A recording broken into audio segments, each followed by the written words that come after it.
Hello everyone. तर आजपासून आपण या चॅनलवर सी प्रोग्रॅमिंग चालू करणार आहोत. आजचा हा व्हिडिओ आहे सी प्रोग्रॅमिंगचा बेसिक सिंटॅक्स शिकवण्यासाठी.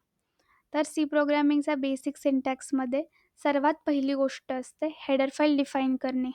हेडर फाईल डिफाईन करण्यासाठी आपण हॅशटॅग इन्क्लूड हे कंपल्सरी लिहितो आणि त्यानंतर जी हेडर फाईल पाहिजे त्याचं नाव लिहितो.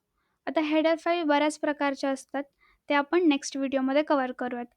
आज जो कोड करणार आहोत त्यासाठी लागणारी हेडर फाईल आहे stdio.h. एकदा का हेडर फाईल डिफाईन झाली त्यानंतर आपण इंट मेन राऊंड ब्रॅकेट आणि मग कर्ली ब्रॅकेट म्हणजेच पॅरेंथेसिस लावतो. इंट मेन म्हणजे इंटिजर मेन फंक्शन, याबद्दल पण आपण नेक्स्ट व्हिडिओमध्ये डिस्कस करूयात. आता या पॅरेंथेसिसच्या आत मेन कोड लिहिला जातो. जो कोड आपण या पॅरेंथेसिसच्या आत लिहितो तोच कंपायलर एक्झिक्यूट करतो. पॅरेंथेसिसच्या नंतर सर्वात पहिली गोष्ट असते व्हेरिएबल डिक्लेरेशन, जिथे व्हेरिएबल डिक्लेअर केले जातात. पण आज आपण कोड करणार आहोत त्यात आपल्याला फक्त हॅलो वर्ल्ड हे टेक्स्ट प्रिंट करून द्यायचं आहे. तर त्यात व्हेरिएबलची गरज नाही. सो आपण व्हेरिएबल डिक्लेरेशन न करता डायरेक्ट प्रिंट एफ लिहूयात आणि मग डबल कोट्सच्या आत आपण आपला जो प्रिंट करायचा आहे तो टेक्स्ट लिहायचा.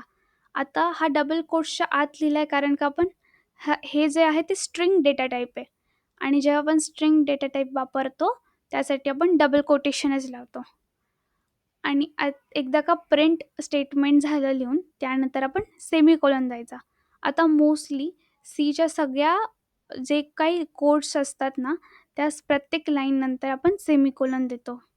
हे कंपल्सरी असतं. आणि त्यानंतर रिटर्न 0 असं द्यायचं आणि मग परत एकदा सेमीकोलन. आता रिटर्न 0 हा देखील बेसिक सिंटॅक्सचा एकदम इम्पॉर्टंट पार्ट आहे. प्रत्येक सी प्रोग्रॅमिंगमध्ये आपण हे लिहितोच. तर हा आहे सी प्रोग्रॅमिंगचा बेसिक सिंटॅक्स. त्यात सर्वात पहिल्यांदा आपण बघितलं हेडर फाईल डिक्लेअर करणे, मग इंट मेन फंक्शन, त्यानंतर व्हेरिएबल डिक्लेरेशन, मेन प्रोग्रॅम आणि मेन प्रोग्रॅम नंतर आपण रिटर्न 0 लिहितो आणि मग पॅरेंथेसिस क्लोज करतो. आता आपण हा प्रोग्रॅम रन करून बघूयात. आपला कोड रन झाला आहे, आपला आउटपुट मिळालेला आहे. Thank you so much. Stay tune for next videos.